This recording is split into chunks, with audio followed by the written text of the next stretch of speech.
আজ থেকে বহু বছর আগে বাঙালি পেয়েছিল এমন একজন ঋষি তুল্য সাধককে, যিনি জ্ঞানে, গরিমায় ও আধ্যাত্মিকতায় এবং তাঁর অর্জিত বিভিন্ন অলৌকিক ক্ষমতায় শ্রদ্ধা, বিশ্বাস ও রোমাঞ্চের সীমা পেরিয়ে গিয়েছিলেন, যার নাম শ্রীমৎ দুর্গাপ্রসন্ন পরমহংসদেব।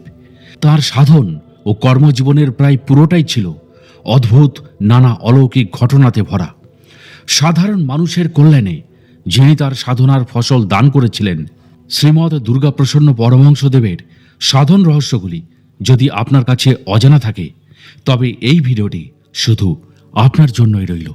কি ছিল অলৌকিক অত্যাশ্চর্য সেই সব ঘটনাগুলি জানতে হলে ও এই চ্যানেলে নতুন হলে এখনই সাবস্ক্রাইব করুন আমাদের সাধক অলৌকিক রহস্য ইউটিউব চ্যানেলটিকে। আর এখন দেখছেন সাধক অলৌকিক রহস্য, বাংলা ভাষায় সাধক জীবনের অলৌকিক ঘটনায় সাজানো অডিও ও ভিডিও লাইব্রেরি। আসুন প্রিয় দর্শক ও শ্রোতা, তাহলে এবার শুরু করা যাক। পরিব্রাজনের 12 বছর বাদ দিলে দুর্গাপ্রসন্নদেবের মহাজীবনের প্রায় অর্ধেক সময়ই পূর্ববঙ্গেই কেটেছে। সিদ্ধি লাভের পর গুরুদেবের আদেশে তিনি সাধন মন্ত্র দিতে শুরু করেন। জাতি, ধর্ম, বর্ণ নির্বিশেষে সকলকেই তিনি আশ্রয় দিয়েছেন এবং কল্যাণের পথ দেখিয়েছেন। সমাজের একেবারে নিচের তলায় যাঁদের স্থান, বিশেষত চাষি, জেলে, কামার, কুমার, বারুজীবী প্রভৃতির দ্বারা অবহেলিত ও ঘৃণিত, তাদের সঙ্গেই জীবনের বেশিরভাগ সময় শ্রীমৎ দুর্গাপ্রসন্ন পরমহংসদেব কাটাতেন। এই সব মানুষেরা তাকে ভগবান জ্ঞানে পূজা করত। তিনিও তাদের দুঃখ কষ্ট দূর করে শান্তি দেবার আপ্রাণ চেষ্টা করতেন। অনেক মুসলমান ও খ্রিস্টান সম্প্রদায়ের মানুষও তার আশ্রয় লাভ করেছিল। খুলনা জেলার মোড়লগঞ্জে ছিল দুর্গাপ্রসন্ন দেবের ব্যবসায়ী শিষ্য অন্নদা দের চালের গুদাম। গুদামের ভেতর বড় ঠাকুরঘর। পরিক্রমার সময় দুর্গাপ্রসন্ন পরমহংসদেব প্রায় প্রতি বছর মোড়লগঞ্জে আসতেন। প্রায় মাসখানেক থেকে আশেপাশের গ্রামের শীর্ষ ভক্তদের বাড়ি যেতেন। তিনি এলেই মহোৎসব শুরু হতো। প্রতিদিন সন্ধ্যার সময় তাকে আসনে বসিয়ে আরতি করা হতো। তার আগে নানা রকম ফুল, মালা দিয়ে সাজানো হতো তাকে। মাথায় ফুলের মুকুট, হাতে ফুলের বাজুবন্ধ, গলায় নানা ফুলের মালা, কপালে চন্দনের অনুলেপন। সুন্দর লাগতো তাকে। মায়েদের শঙ্খরব ও উলুধ্বনি, দাদাদের খুলকরতাল ও ঝম্পকের সঙ্গে কীর্তন, পূজারীর চামর দোলানো, ধূপদীপের সুগন্ধ, সব মিলিয়ে এক দিব্য পরিবেশ তৈরি হতো। বেশ কয়েক ঘন্টা ধরে চলত সেই আরতি। ভক্তপ্রাণ দুর্গাপ্রসন্নদেব ভক্তদের ভাবে আপ্লুত হয়ে আসন থেকে নেমে আসতেন। আলুলায়িত জটা, চোখে প্রেমাশ্রু, মুখে নামের মৃদু উচ্চারণ। কোনো ভক্ত তার পায়ে পড়ে প্রণাম করলে তিনি পরম স্নেহে বুকে তুলে নিতেন। এমনি একদিন আরতির সময় শিষ্য নিবারণ শিকদার দেখলেন আসনে গুরুদেবের জায়গায় মা দশভুজা বিরাজ করছেন। অমনি তিনি জ্ঞান হারিয়ে ফেললেন। পরে জ্ঞান ফিরে এলে তিনি তার অভিজ্ঞতার কথা জানান। মোড়লগঞ্জের আরও এক শিষ্য রাজেন্দ্রলাল দত্ত, তাঁর বাড়িতে সপ্তাহে একদিন করে ধর্মসভা বসত। এছাড়া প্রতি পূর্ণিমার দিন হতো বিশেষ পুজো ও ভোগ রাগের আয়োজন। রাতে হতো আরতি।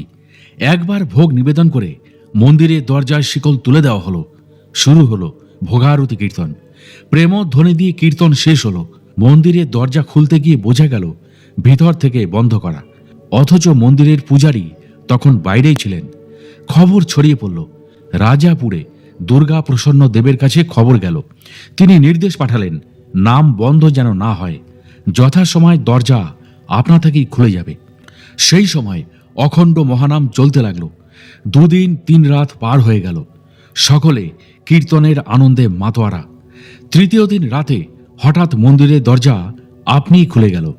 দেখা গেল মন্দিরের ভেতর প্রসাদের থালায় ভোগের জিনিস, ফল, মিষ্টি সব ঠিকমতোই সাজানো রয়েছে, কোনো পরিবর্তন হয়নি। এমনকি ফুলগুলো তাজা রয়েছে। একটা অপার্থিব সুগন্ধ চারিদিককে ভরিয়ে তুলছে। সকলে ভক্তি বিহ্বল চিত্তে আনন্দের প্রসাদ নিলেন।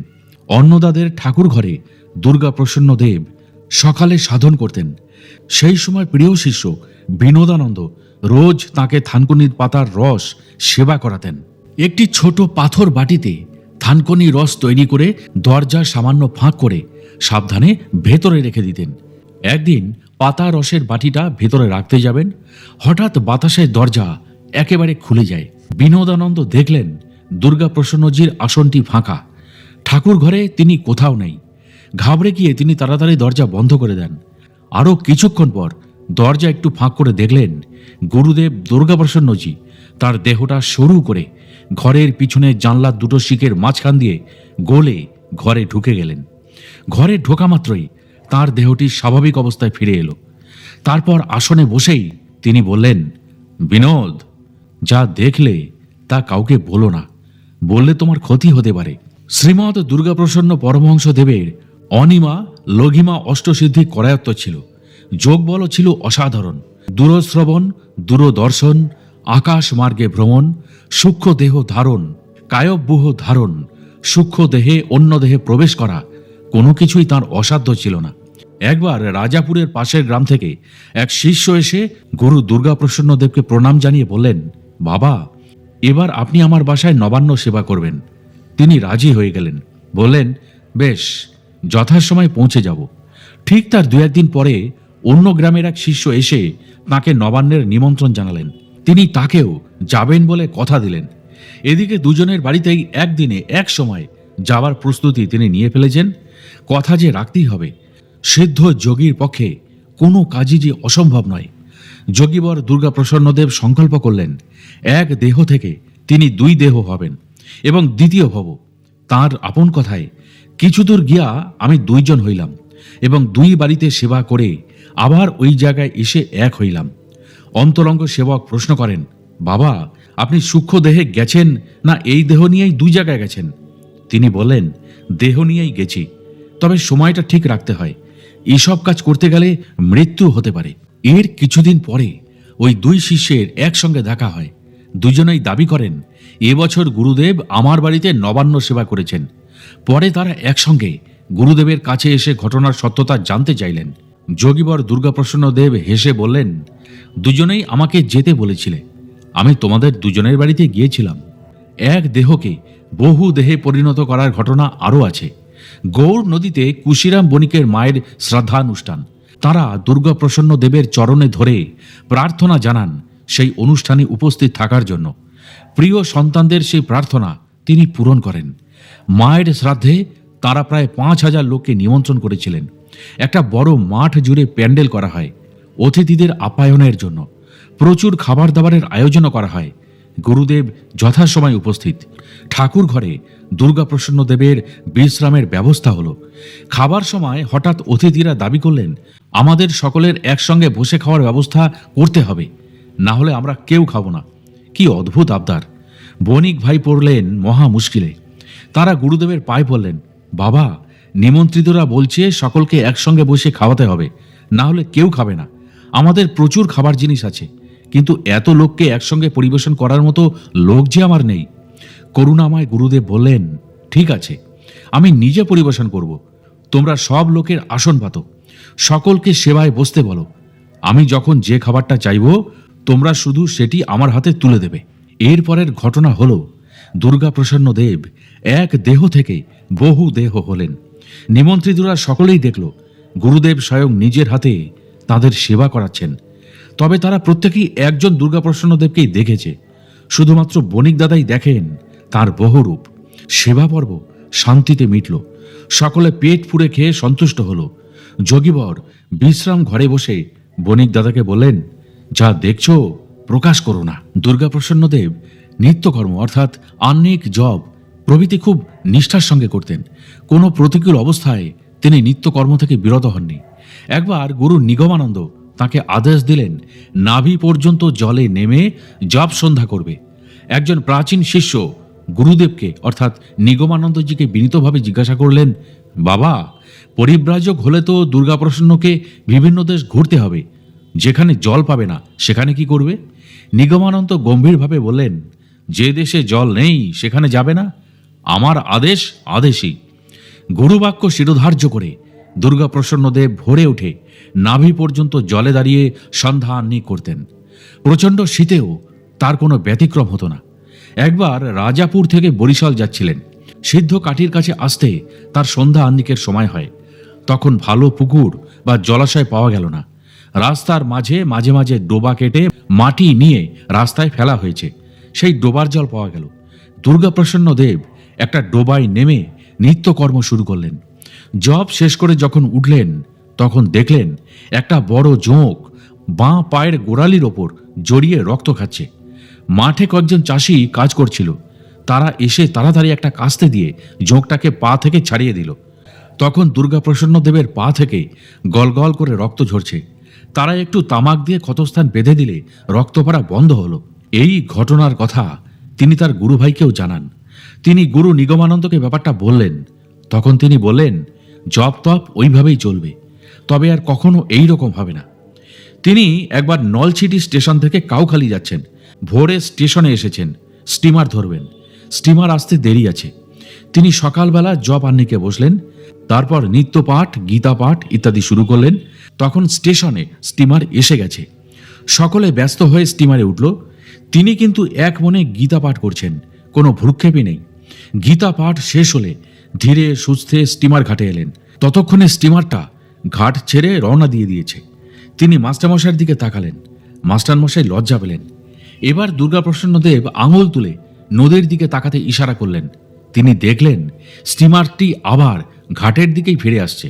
স্টিমারের কর্মী হাজিরা বই নিতে ভুলে যায়, তাই আবার স্টিমারটি ফিরে আসে।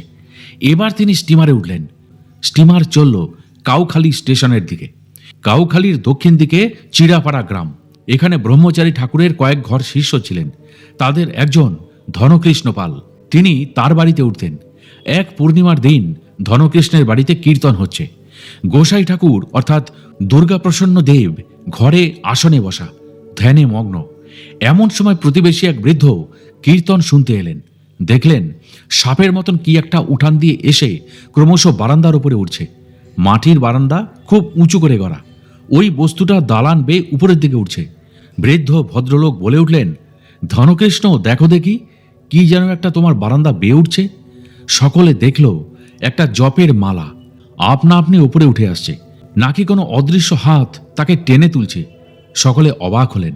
একজন সাহস করে মালাটা ধরে গোসাইয়ের কাছে নিয়ে এলো। তিনি বললেন, তোমরা কি করলে? আমার জপের মালা কদিন আগে হারিয়ে যায়, আজ নামের আকর্ষণে এখানে আমার কাছে আসছিল। তোমরা না ধরলে নিজেই আমার কাছে আসতো, তোমরা দেখতে পেতে। মালা আসছিল নামের টানে না নামির টানে তা বোঝা গেল না।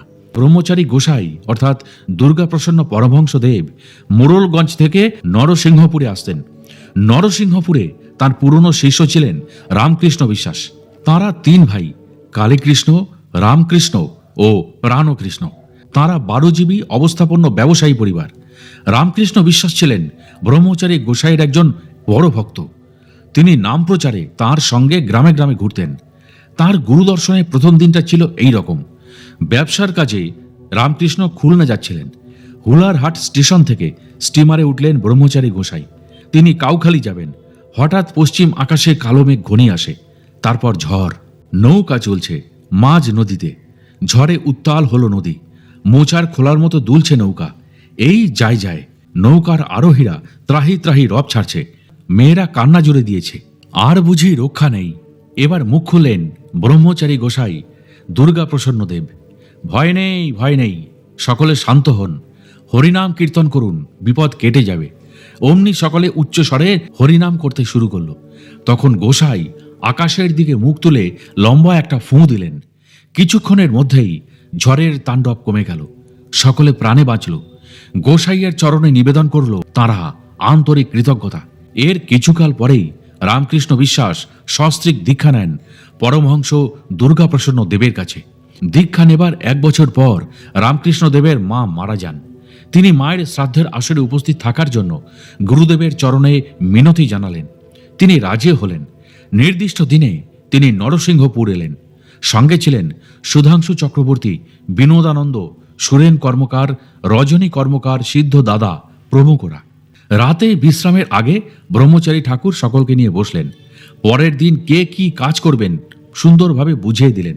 যেমন সুধাংশু গীতাপাঠ করবেন, রজনী ও সুরেন অন্যান্যরা নাম কীর্তন করবেন। তারপর সিদ্ধ দাদাকে বললেন, সিদ্ধ, তুমি আগামীকাল কিছু সিদ্ধি দেখাবে। সিদ্ধ দাদা বিনীতভাবে বললেন, বাবা, আমি আর কি জানি, আপনি তো সব পারেন। আপনি আমাদের দেখাবেন। সেই সময় রামকৃষ্ণ বিশ্বাসের এক আত্মীয় বললেন, বাবা, শ্রাদ্ধ অনুষ্ঠানে বিদেহী আত্মার উদ্দেশ্যে যে অন্ন ব্যঞ্জন নিবেদন করা হয় তা ওই আত্মা গ্রহণ করেন কি? গোসাই বললেন, কেন করবেন না, নিশ্চয়ই করেন। তবে আপনি আগামীকাল কৃপা করে আমাদের কিছু প্রমাণ দেখাবেন। ওই আত্মীয়টি অনুরোধ জানালেন। গোসাই বললেন, তা পারি, তবে আমার কথা অনুযায়ী সব ব্যবস্থা করতে হবে। সকলে এক বাক্যে রাজি হলেন। গোসাই রামকৃষ্ণ বিশ্বাসের স্ত্রীকে ডেকে বললেন, মাগো, তোমার শাশুড়ি মাতা যেসব খাবার ভালোবাসতেন সেসব তুমি সুন্দর করে রান্না করো, খুব পবিত্রভাবে করবে। তারপর সুন্দর করে থালায় বাটিতে তা সাজিয়ে দেবে, সঙ্গে দই মিষ্টি জল সবই থাকবে। পরের দিন শ্রাদ্ধ বাসরে রান্না করা অন্ন ব্যঞ্জন পরিবেশন করা হলো। থালায় অন্ন, অনেকগুলি বাটিতে নানান তরকারি, পাথরের বাটিতে দই মিষ্টি, কাঁসার গ্লাসে জল, বসার আসন দেওয়া হলো। একটা পাত্রে তামাক বা গুড়াকু দেওয়া হলো, কারণ রামকৃষ্ণের মা দাঁতে তামাক দিতেন। একবার একটা সাদা কাপড় দিয়ে জায়গাটা ঘিরে দেওয়া হলো। গোসাইয়ের নির্দেশে নামের দল ঘেরা জায়গাটা প্রদক্ষিণ করে নাম করতে লাগলেন। গোসাই বললেন, রামকৃষ্ণ, তোমরা এবার তোমাদের মাতৃদেবীকে সেবার জন্য আহ্বান করো। ঘণ্টাখানেক ধরে নাম চলার পর গোসাই আবার বললেন, রামকৃষ্ণ, এবার দেখো তো তোমার মা অন্নগ্রহণ করেছেন কিনা। কৌতূহলী হয়ে কাপড়ের এক দিক খোলা হলো। সকলে অবাক। সত্যিই তো, বিদেহী আত্মা যেন সব পাত্র থেকে একটু একটু করে সেবা করেছেন, তার চিহ্ন স্পষ্টভাবে দেখা গেল। দইয়ের বাটি থেকে খানিকটা দই খেয়েছেন, মিষ্টিও কয়েকটা কম ছিল। জলের গ্লাসে দই তোলা আঙুলের স্পষ্ট চিহ্ন ছিল। তামাকের একটুখানি তোলা হয়েছে। এই দৃশ্য দেখে রামকৃষ্ণ বিশ্বাস ভাবের আবেগে অজ্ঞান হয়ে গেলেন। তার চোখে মুখে জল ছিটিয়ে জ্ঞান ফেরানো হলো। গোসাই বললেন, রামকৃষ্ণ, তোমাদের মাতৃদেবী বাড়ির দেওয়ালে বসে শ্রাদ্ধানুষ্ঠান দেখছেন। দামোদরের শান্ত জলে ভেসে চলেছে ব্রহ্মচারী ঠাকুর, অর্থাৎ শ্রীমদ দুর্গাপ্রসন্ন পরমহংসদেবের ঘাসি নৌকা। ফাল্গুনের সকাল, নদীতে চলছে রোদ জলের খেলা। গোসাই আসছেন চিলা ঘুমুরিয়া গ্রামে। শিষ্য উপেন ঘোষের বাড়ি। নৌকার ছই ধরে দাঁড়িয়ে আছেন। ফুরফুরে বাতাসে উড়ছে গায়ের উত্তরীয়। নৌকায় কয়েকজন মাত্র সঙ্গী, সুধাংশু, বিনোদানন্দ, হরিদাস, সুরেন, বিরাজ ও আরও দু একজন। 1 বছর পরে গোসাই গ্রামে আসছেন। আগেই জেনে গেছে সকলে। উপেন ঘোষ নামের দল লোকজন নিয়ে এসে দাঁড়িয়েছেন বেড়ের ধারে। ধীরে ধীরে খালপথ ধরে নৌকা ঢুকলো বেড়ের ভেতর। নাম সংকীর্তন শুরু হলো। মায়েরা শাঁখ বাজালেন, উলু দিলেন। গোসাইয়ের নৌকা তো সাধারণ নৌকা নয়, আনন্দে যান।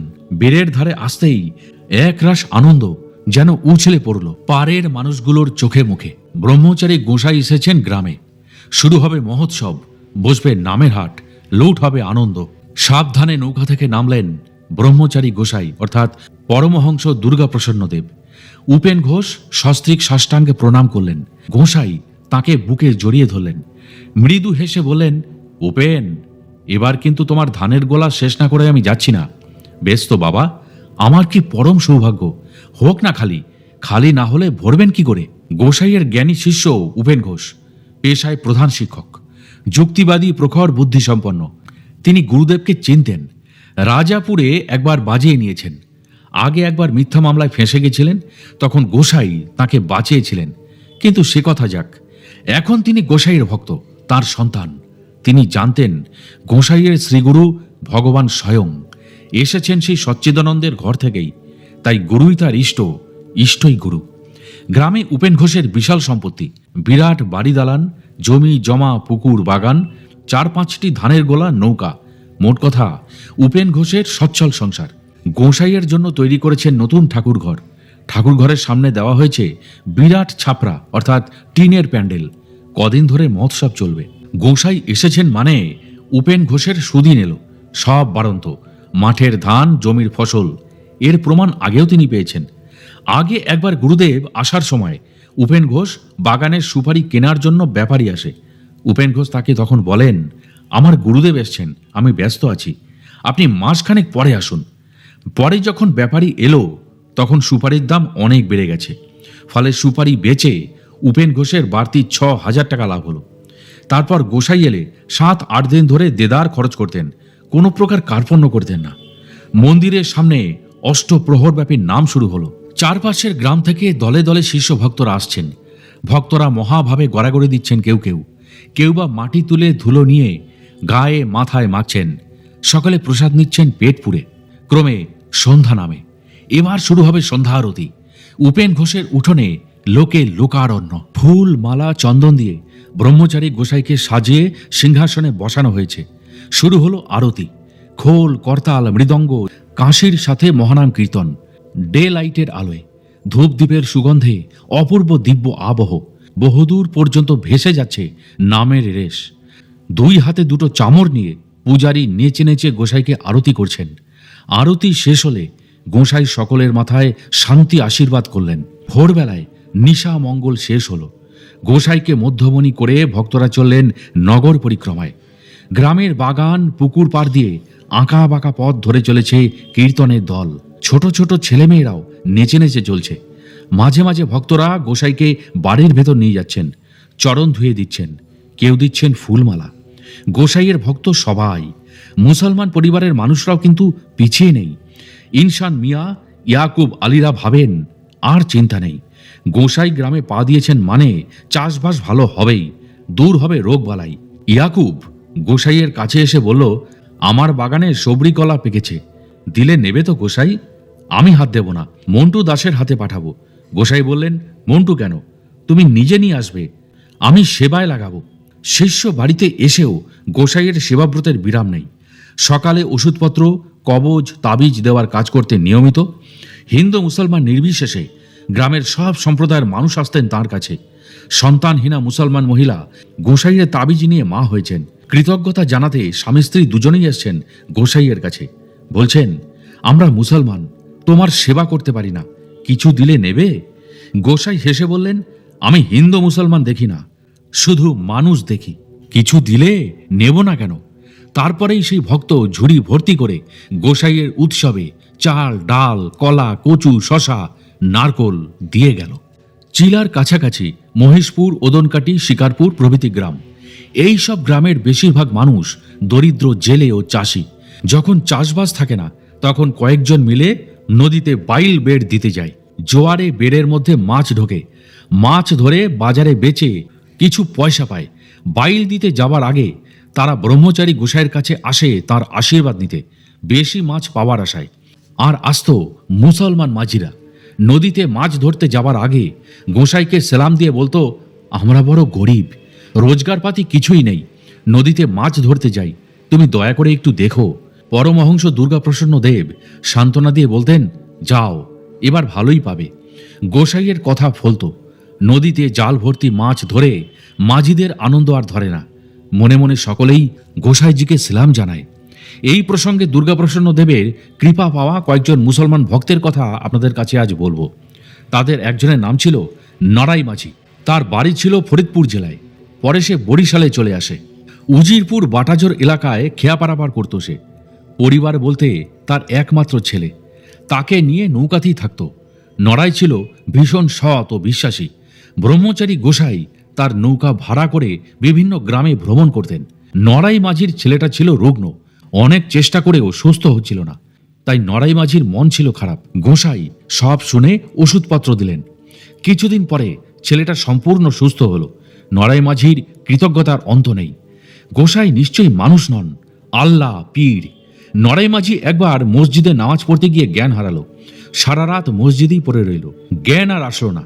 সকালে আজানের সময় সে জেগে উঠল। সকলে ধরল, কি হয়েছিল?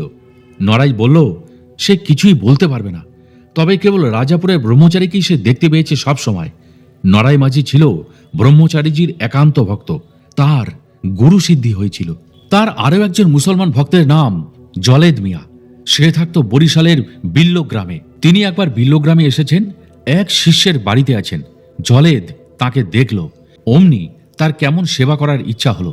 জলেদ সাধু সেবা করার জন্য বাজার থেকে একটা ঘটি কিনল। তারপর ঘটিতে ভরে দুধ এনে গোসাইজিকে দিল। যতদিন গোসাই বিল্লগ্রামে ছিলেন প্রতিদিন জলেদ তাকে দুধ সেবা করাতো। একবার জলেদের বাড়িতে কলেরার আক্রমণ হয়। একসঙ্গে 3 জন রোগী। জলেদ গোসাইয়ের রোগ সেবার কথা শুনেছিল। আবার ভাবল, গোসাই তো হিন্দু সন্ন্যাসী, তারা মুসলমান, তিনি মুসলমানের বাড়িতে আসবেন কেন? এদিকে গোসাই জানতে পারলেন জলেদের বাড়ির বিপদের কথা। ভাবলেন, জলেদ আমাকে দুধ সেবা করায়, তার বিপদের সময় কিছু করা অবশ্যই দরকার। কাউকে কিছু না বলে রাতে তিনি একাই জলেদের বাড়ি এলেন। তাকে দেখে জলেদ মিয়া যেন হাতে চাঁদ পেল। গোসাই রোগীদের দেখলেন, তার ক্রিয়া করলেন, অর্থ বললেন। 3 জন রোগীর মধ্যে একজন ছিল বুড়ো বয়সের। তিনি বললেন, ইনি হয়তো আর বাঁচবেন না। তাই হলো, বৃদ্ধটি মারা গেলেন। বাকি 2 জন সুস্থ হয়ে উঠল। গোসাইয়ের ওপর জলেদের শ্রদ্ধা ভক্তি আরও বেড়ে গেল। জলেদের ছেলেও বাবার শ্রদ্ধা ভক্তি দেখে গোসাইজির প্রতি শ্রদ্ধাশীল হলো। বরিশালের ছোনাউটা গ্রামে বাস করতেন জয়নাল খাঁ। গ্রামের লোকেরা তাকে মান্যিগুণি করত। তিনি ব্রহ্মচারী গোসাইয়ের কাছে আসতেন, রাজাপুরের মহাষ্টমী মহাযজ্ঞেও যেতেন।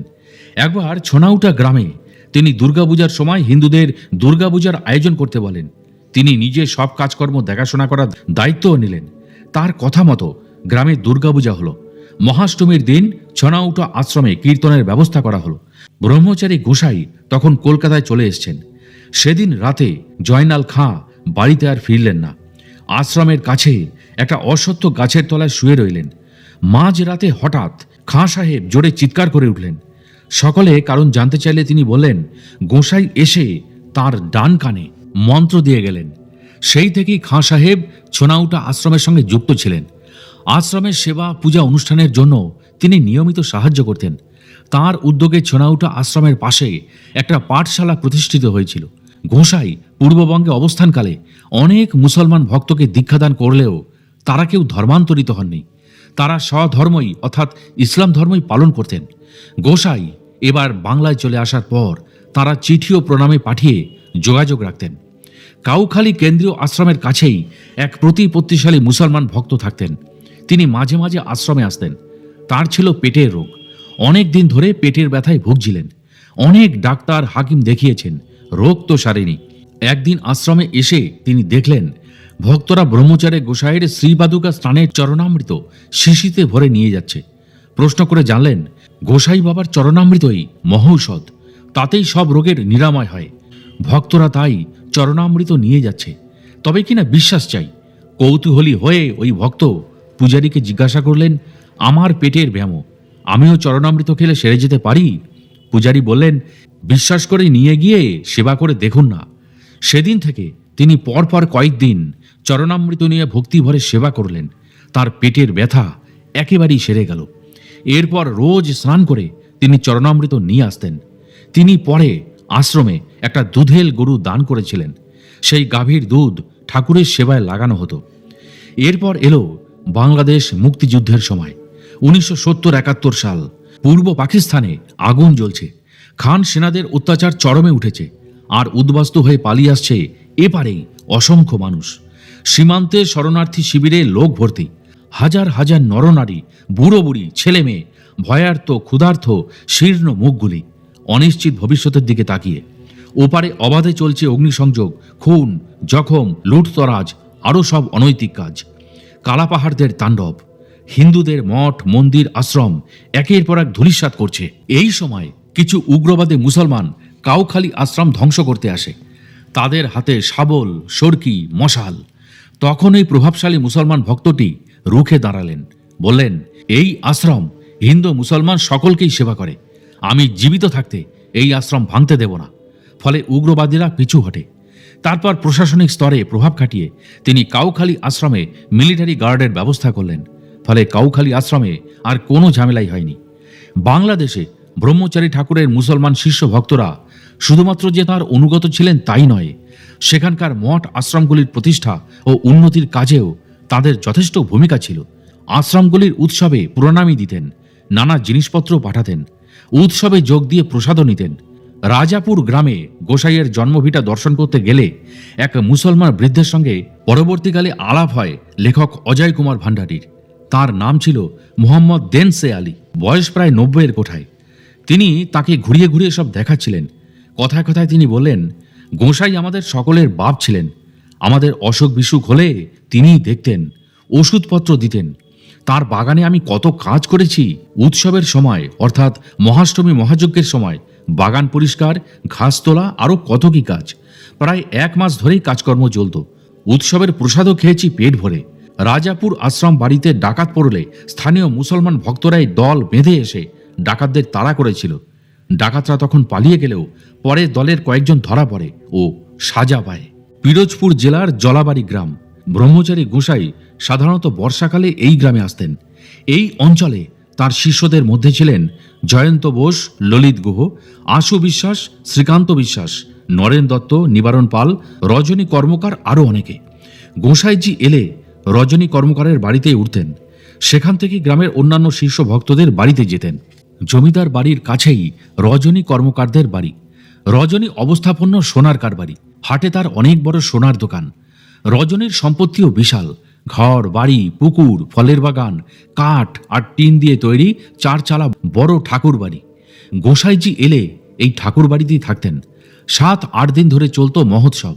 গোসাই রজনীর বাগানে প্রতিষ্ঠা করেছিলেন পঞ্চবটি। সেখানে ছিল আমলকি, বেল, নিম, তুলসী ও তমাল গাছ।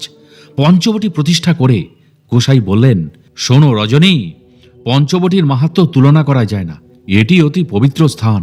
এখানে দেহত্যাগ করলে যমেরও অধিকার নেই তাকে নেবার। সে বিষ্ণু লোকে যায়। সেই পঞ্চবটি আজও রয়েছে। গোসাইজি অর্থাৎ দুর্গাপ্রসন্ন পরমহংসদেব এলে আশেপাশের গ্রাম থেকেও অনেক শিষ্য ভক্ত আসতেন। কদিন ধরে চলত নামগান, আরতি কীর্তন, প্রসাদ বিতরণ। মায়েরা অনেকেই দামি দামি গয়না পরে আসত। সোনাদানা থাকলে ডাকাতির ভয় থাকে। বিষয় ভক্ত রজনী। খড়পোড়া গরু, সিঁদুরে মেঘ দেখলে ডরায়। আগে একবার রজনীর বাড়িতে ডাকাত এসেছিল। তার মাথায় রামদায়ের কোপ এখনো আছে। রজনী গোসাইকে বললেন, বাবা, মায়েরা অনেক সোনার গয়না পরে এসেছে, এখন ভয় যদি কিছু বিপদ হয়। গোসাই দুর্গাপ্রসন্ন দেব হাসি মুখে বললেন, ভয় কি? সকলকে বলো আমার ঘরের গায়ে তাদের সোনার গয়না খুলে ঝুলিয়ে রাখতে। আমি পাহারা দেব। কি সুন্দর ব্যবস্থা! সকলে গয়না খুলে দড়িতে বেঁধে ঠাকুর ঘরের বারান্দায় ঝুলিয়ে রেখে নিশ্চিন্ত হলেন। রজনী কর্মকারের স্ত্রী নীরদা সুন্দরী। তিনি একবার গোসাইয়ের সেবায় কাউফল দিয়েছিলেন। কাউফল টক, তারপরও দিয়েছেন পিতলের থালায়। ফল আরও টক হয়ে গেছে। নীরদা সুন্দরীর খেয়াল ছিল না। এর অনেক দিন পর ব্রহ্মচারী গোসাই এসছেন জলাবাড়ি। রজনী ও নীরদা সুন্দরী তাকে প্রণাম করতেই গোসাই নীরদাকে বললেন, মাগো শোনো, পিতলের থালায় টক খাওয়া যায় না, নষ্ট হয়ে যায়। আমার পিতলের থালায় কাউ ভোগ দিলে সেবা করি কি করে? নীরদা সুন্দরী অবাক। সত্যি তাহলে গোসাই তার ভোগ গ্রহণ করেন? নিজের এত বড় ভুলের জন্য 2 চোখ ফেটে জল এলো তাঁর। বোধহয় তাঁরই 2-1 ফোঁটা জল ঝরে পড়ল গোসাইয়ের চরণে। সেই থেকে কর্মকার বাড়িতে পিতলের থালায় ভোগ দেওয়া উঠেই গেল। শুরু হলো পাথরের থালায় ভোগ লাগানো। সেই নিয়ম আজও চলে আসছে। রজনী কর্মকারের বাড়িতে শুরু হয়েছে মহোৎসব। নাম সংকীর্তনের হাট। আম্রপল্লব, ফুল, মালা দিয়ে সাজানো হয়েছে ঠাকুরের মন্দির। ভক্তদের মধ্যে নেমে এসছেন গুরু ভগবান। চন্দনে চর্চিত ললাট, মাথায় জটা, গলায় বনফুলের মালা, অনিন্দ সুন্দর কান্তি। হাত দুটো বুকের কাছে জড়ো করা। মৃদু মৃদু কাঁপছে ওষ্ঠ অধর। নাম করছেন অস্ফুট স্বরে। যেন নাম আর নামই মিলেমিশে একাকার। মহাভাবে বিভোর তিনি। ভক্তরা চরণে লুটিয়ে প্রণাম করছেন। দিন যায়, ক্রমশ সন্ধ্যা হয়ে আসে। বড়খালের পশ্চিমের আকাশ রাঙিয়ে দিয়ে ডুবে যান দিনমণি সূর্য। ঘরে ঘরে তুলসী তলায় প্রদীপ জ্বালিয়ে শাক বাজান মায়েরা। একটু পরেই শুরু হবে সন্ধ্যা আরতি। চলছে তারই আয়োজন। গোসাইয়ের আসন সাজাচ্ছেন বিরাজ বণিক। তার সেবার জোগাড় করছেন নরেশ ঘোষ। বিনোদানন্দ নানা রঙের ফুল দিয়ে গাঁথছেন তার গলার মালা। বড় বড় ডেলাইট আলো জ্বালানো হলো। গোসাইজিকে সাজানো হলো অনেকক্ষণ ধরে। মালা পরাতে পরাতে ঢেকে গেল তার কানজটা। প্রাণের ঠাকুর ব্রহ্মচারী গোসাই ঠিক যেন মুরলীধর শ্যামসুন্দর। বেজে উঠল মৃদঙ্গ, কাঁসি, ঝম্পক, করতাল। প্রেমধ্বনি দিয়ে শুরু হলো আরতি কীর্তন। মূল গায়েন সুরেন বিশ্বাস। গোসাইয়ের বিবেক, কি উদাত্ত গলা তার। আরতি জমে উঠেছে। বিরাজ বণিক দাদার দুটো হাতে দুটো চামর, ডানে বায়ে হেলে তালে ধোলাচ্ছেন। তার সারা দেহে যেন অষ্টসাত্ত্বিক ভাব। ঘন ঘন বাজছে শঙ্খ, উড়ছে উলুধ্বনি। পূবের জলহাওয়া বইছে, কাঁপছে ঘিয়ের প্রদীপ। চামরের কেশরগুলো পেঁজা তুলোর মতো যেন ছড়িয়ে পড়ছে। ধূপ, চন্দন, আতরের গন্ধে মদির বাতাস। সামনে মৌনী যোগীবর রাজাপুরের গোসাই দুর্গাপ্রসন্ন পরমহংসদেব। নিমিলিত নয়ন, ধ্যানমগ্ন, অপূর্ব দিব্য আবহ। সকলে মহাভাবে মাতোয়ারা। আরতি শেষ হলে শান্তি আশীর্বাদ দিতেন সকলের মাথায়। তারপর লুট প্রসাদ বিতরণ। একদিন আরতি শেষ হয়েছে, গোসাই আসনে বসে সমাধিস্থ হলেন, ঠিক যেন পাথর প্রতিমা, কোনো নড়চড় নেই। 2 ঘন্টা এইভাবেই কাটল। শিষ্য ভক্তরা কেউ তার কাছে আসতে সাহস করলেন না। তখন সেখানে রামদত্ত ও পাঁচু দত্ত নামে 2 নাস্তিক প্রকৃতির লোক ছিল। তারা গোসাইয়ের সহজ সমাধির ভাব জানত না। তারা নানা কটু কথা বলে সাধু নিন্দা করতে শুরু করলো। এমনকি তারা সাধুর নাকের কাছে পেঁজা তুলো ধরে পরীক্ষা করলো। যখন তারা দেখল শ্বাস প্রশ্বাস চলছে না, তখন বলল, ব্যাস, সাধু বাবার ভবলীলা সাঙ্গ শেষ। আরও কিছুক্ষণ বাদে গোসাই সমাধি থেকে বাহ্যদশায় ফিরলেন, ঠিক যেন ঘুম থেকে জেগে উঠলেন। বললেন, কত রাত হলো, তোমরা সকলে এখানে এখনো বসে আছো কেন? তখন সকলেই অবাক। দুষ্ট লোক দুটি গুটি গুটি পায়ে চলে যাচ্ছিল। তিনি তাদের উদ্দেশ্যে বললেন, তোমরাও বসো, আমি তোমাদের সেবা করে প্রসাদ দেব। এদিকে প্রিয় শিষ্যরা তখন তার পায়ে পড়ে মিনতি জানাতে লাগলো, বাবা, আপনি এতক্ষণ কোথায় ছিলেন? দয়া করে আমাদের বলুন, না হলে আমরা কেউ আপনাকে ছেড়ে বাড়ি যাব না। অনেক পীড়াপিড়ি করাতে গোসাই মুখ খুললেন। গৌর নদীতে গিয়েছিলাম, সেখানে আমার শিষ্য কুশিরামের ছেলেটি দীর্ঘদিন যাবৎ অসুস্থ। আজ সন্ধ্যা থেকেই যায় অবস্থা। ডাক্তারেরা জবাব দিয়ে দিয়েছে, সন্তান হারানোর ভয়ে ছেলেটির বাবা মা কাতরে আমাকে কেঁদে কেঁদে স্মরণ করছিল। তাদের আরতি দেখে আমি তাদের বাড়ি যাই। আমার ক্রিয়াযোগ করে ছেলেটিকে আশীর্বাদ দিয়ে এসছি। সে এখন ভালো আছে। নাস্তিকের মন পাথরের চেয়েও শক্ত, কিছুতেই দাগ কাটে না। রামদত্ত ও পাঁচু দত্ত পয়সাওয়ালা লোক, তাদের নৌকা লোক লস্কর ছিল। পরের দিনই ব্রহ্মচারী গোসাইয়ের কথা যথাযথ কিনা প্রমাণ করার জন্য গৌর নদীতে কুশিরামের বাড়িতে 2 লোক পাঠালো। জলাবাড়ি থেকে গৌর নদী 1 দিনের পথ। ওই 2 লোক বণিক বাড়ি থেকে জানতে পারল যে সব ঘটনাই সত্য। আগের রাতের অভিজ্ঞতা বর্ণনা করতে গিয়ে কুশিরামের চোখে জল এলো। এমন অবিশ্বাস্য ঘটনা শুনে লোক দুটি ছুটে এসে ব্রহ্মচারী গোসাইয়ের পায়ে পড়ল। নিজেদের অপরাধের কথা স্বীকার করে রামদত্ত ও পাঁচু দত্ত তার পায়ে ক্ষমা প্রার্থনা করল। তারপর থেকে তারাও গোসাইজির ভক্ত হল। তিনি তাদের কৃপা করলেন। যতদূর জানা যায়, বাংলাদেশে ব্রহ্মচারী গোসাইয়ের প্রতিষ্ঠিত সবচেয়ে পুরনো আশ্রমটি ছিল ছোনাউটা গ্রামে। আগে ছোনাউটা গ্রাম ছিল বরিশালের কাঁঠালিয়া থানায়, বর্তমানে ছোনাউটা ঝালকাঠির অধীনে। তখন দুর্গাপ্রসন্ন পরমহংসদেবের আবির্ভাব তিথি রাস পূর্ণিমার উৎসব হতো উজিরপুরে কৃষ্ণকান্ত কুড়ির বাড়িতে। 1333 বঙ্গাব্দের রাস পূর্ণিমার উৎসবের পর গোসাই গ্রাম পরিক্রমার জন্য বেরিয়ে এলেন হেতাল বুনিয়ায়। শিষ্য বাগলের বাড়িতে 2-1 দিন থেকে এলেন আমুয়ায়। সেখানে গোসাইয়ের পুরনো শিষ্য রসরাজ রায় বাস করতেন। রসরাজ রায় খুব ভক্ত মানুষ। বাড়িতে ছোট বাঁশের বেড়ার মন্দির, সেখানে গোসাইয়ের বিশ্রামের ব্যবস্থা করলেন। পদ্ম ফুটলে যেমন মৌমাছিরা আপনিই আসে, তেমনি রাজাপুরে ব্রহ্মচারী গোসাই এসেছেন শুনে দলে দলে ভক্তরা আসতে লাগলো। তারা গোসাইয়ের কাছ থেকে কবিরাজি ওষুধ ও তাবিজ কবজ নিত। মারিচ বুনিয়া গ্রাম থেকে এলেন রূপচাঁদ দাস, বড় ছেলের অসুখের জন্য ওষুধের সন্ধানে। রূপচাঁদ দাসের নিজের বাড়ি ছোনাউটা। তিনি মরিচ বুনিয়ায় শ্বশুর বাড়িতে ছিলেন। স্ত্রী অটলমণি রূপচাঁদকে আমুয়ায় পাঠিয়েছিলেন ছেলের জন্য। রূপচাঁদ এই প্রথম দুর্গাপ্রসন্ন পরমহংসদেবকে দর্শন করলেন। তিনি রূপচাঁদকে দেখে বললেন, ছেলের জন্য ওষুধ নিতে এসেছ তো বাবা? ভয় নেই, ভালো হয়ে যাবে। গোসাইয়ের কথা শুনে রূপচাঁদ একেবারে থ। ইনি তো সাধারণ সন্ন্যাসী নন, তাহলে নিশ্চয়ই ভগবান হবেন। তা না হলে মনের কথা জানলেন কি করে? বিস্ময়ে তাঁর বাক রুদ্ধ হল। গোসাই আবারও বললেন, বাবা কিছু বলবে? হ্যাঁ, আপনাকে একবার মরিচ বুনিয়ায় যেতে হবে। তোমার ছেলেকে দেখতে হবে তো, চলো আজকেই যাওয়া যাক। গোসাই মরিচ বুনিয়ায় এসে রূপচাঁদের অসুস্থ ছেলে অনন্তকে দেখলেন। তাকে ঠাকুর ঘরে বসিয়ে তার ক্রিয়া করলেন। তারপর কিছু কবিরাজি ওষুধ দিলেন। অনন্ত সুস্থ হয়ে গেল। 2 দিন পরে গোসাই রূপচাঁদ দাসকে বললেন, চলো ছোনাউটে যাব, নৌকা ডাকো। রূপচাঁদ বললেন, বাবা আপনাকে হেঁটে যেতে হবে, আমার নামের দল নিয়ে আপনার সঙ্গে যাব। গোসাই রাজি হলেন। মাঠের ধান কাটা হয়ে গেছে, কিন্তু মাটি কিছুটা নরম, পা বসে যায়। সকলে খালি পায়ে হাঁটছে। গোসাইয়ের পায়ে পাদুকা। সকলে লক্ষ্য করল মাটিতে সকলেরই পায়ের দাগ পড়ছে, শুধু গোসাইয়ের পায়ের চিহ্ন কোথাও দেখা গেল না।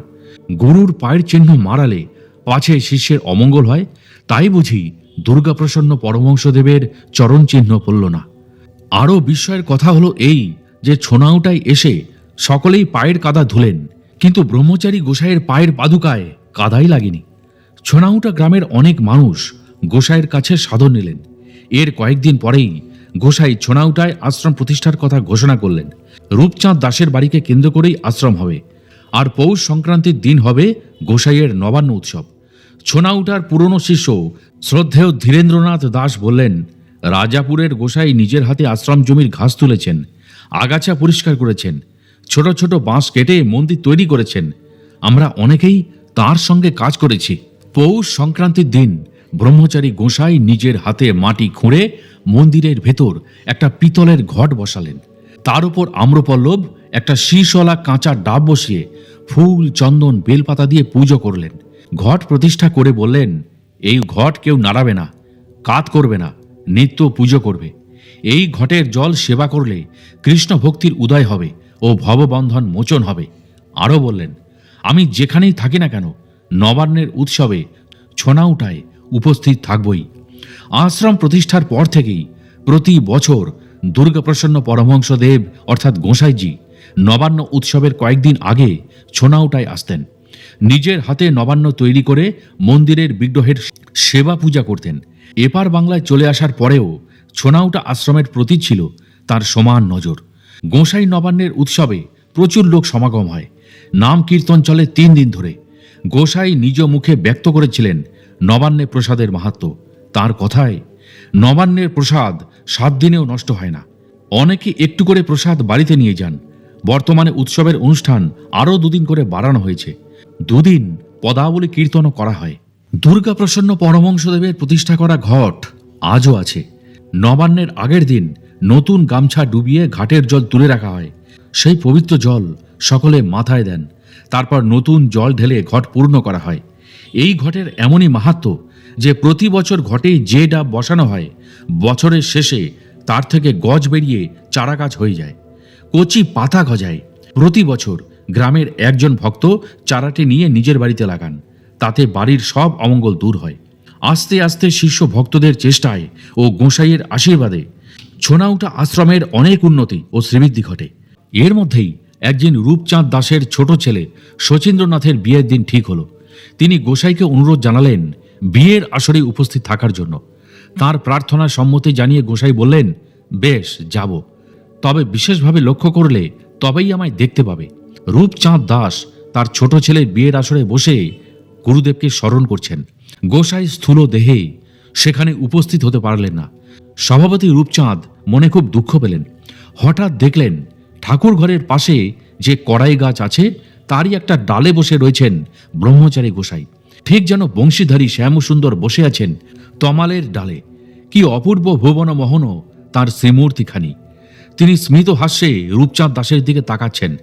তিনি যেন কৃপা দৃষ্টি দান করছেন। এই অভাবনীয় দৃশ্য দেখে রূপচাঁদ দাস অজ্ঞান হয়ে মাটিতে পড়ে গেলেন। বেশ কিছুক্ষণ পর তার জ্ঞান ফিরে এলো।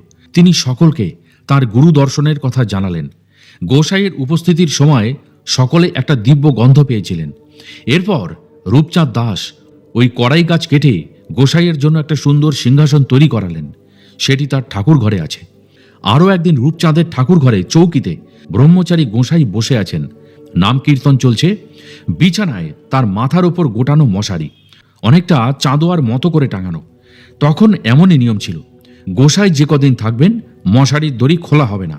তবে যেদিন তিনি সকালে মশারির একটা কোণা খুলে দিতেন, সকলেই বুঝতে পারতেন গোসাই আজ অন্যত্র যাত্রা করবেন।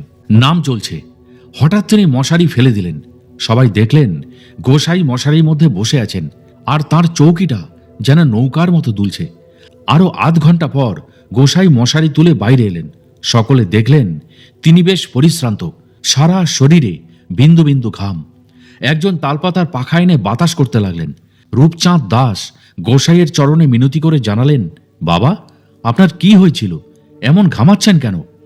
গোসাই দুর্গাপ্রসন্ন পরমহংসদেব বললেন, একটু আগে আমার 2জন শিষ্য মুরালগঞ্জে যাবার সময় নৌকায় বিপদের মধ্যে পড়ে।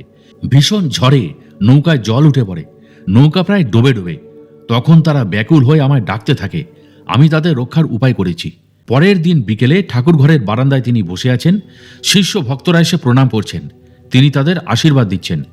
এমন সময় দুজন ভক্ত ছুটে এসে তার চরণে পড়ে কাঁদতে লাগলো। দয়াল গোসাই তাদের শান্ত করলেন। তখন তারা জানায় যে গত রাতের মহাবিপদের কথা। গোসাই স্বয়ং নৌকায় উঠে জল ছেঁচে তাদের রক্ষা করেছেন, তাই তারা ছুটে এসেছেন গোসাইয়ের চরণে কৃতজ্ঞতা জানাতে। ছোনাউটা গ্রামে থাকতেন গোসাইয়ের এক পুরনো শিষ্য কৈলাস রায়।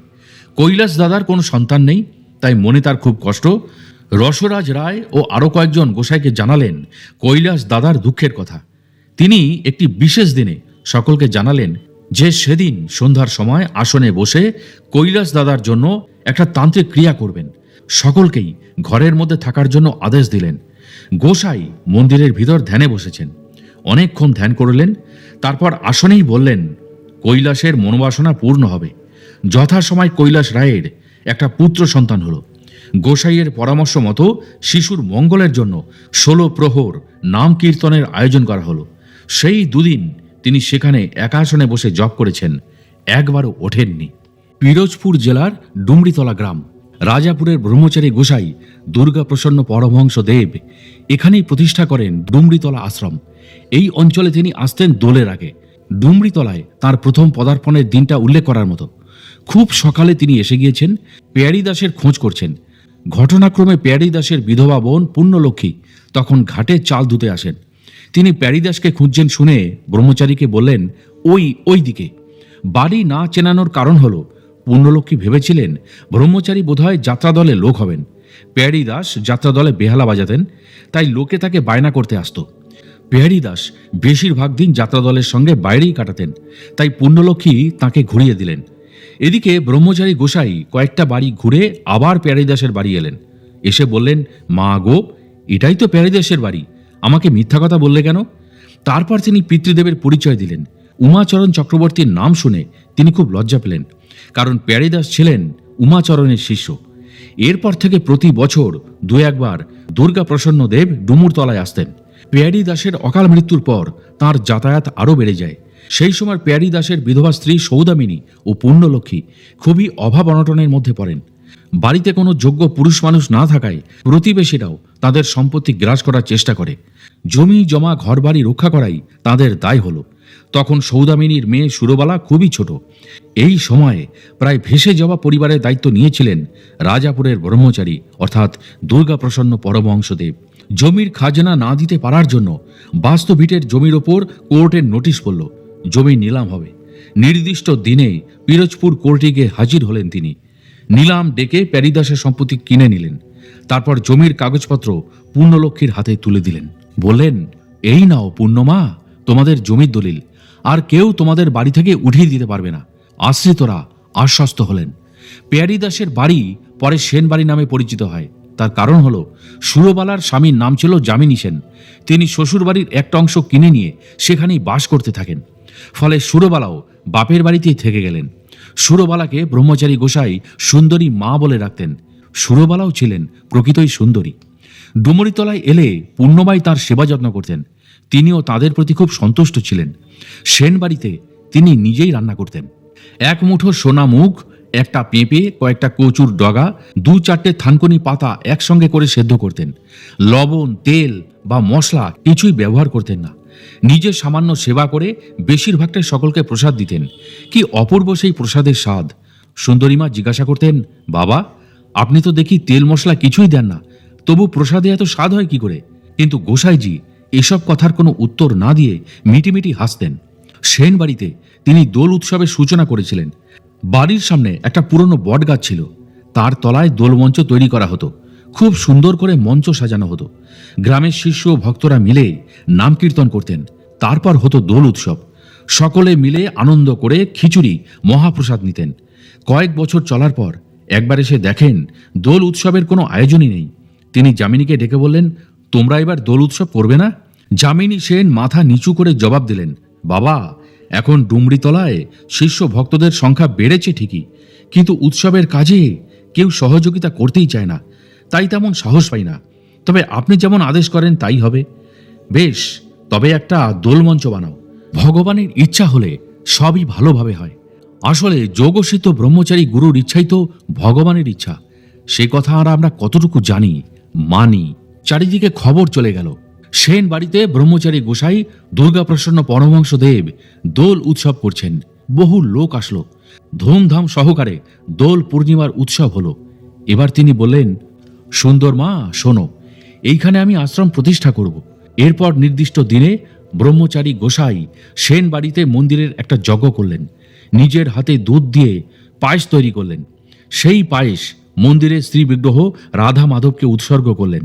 তারপর সেন বাড়ির উঠোনে মাটি খুঁড়ে বেশ কয়েকটা জায়গায় একটু একটু করে সেই পায়েস পুঁতে দিলেন। সুরবালাকে বললেন, সুন্দর মা, এই বাড়িটাকে আমি আশ্রম করে দিয়ে গেলাম। সুরবালা সন্দেহ প্রকাশ করে বললেন, বাবা, আশ্রম তো করলেন, কিন্তু আশ্রম রক্ষা করবে কে? কেন? তোমরা তো আছো, তোমরাই দেখাশোনা সব করবে।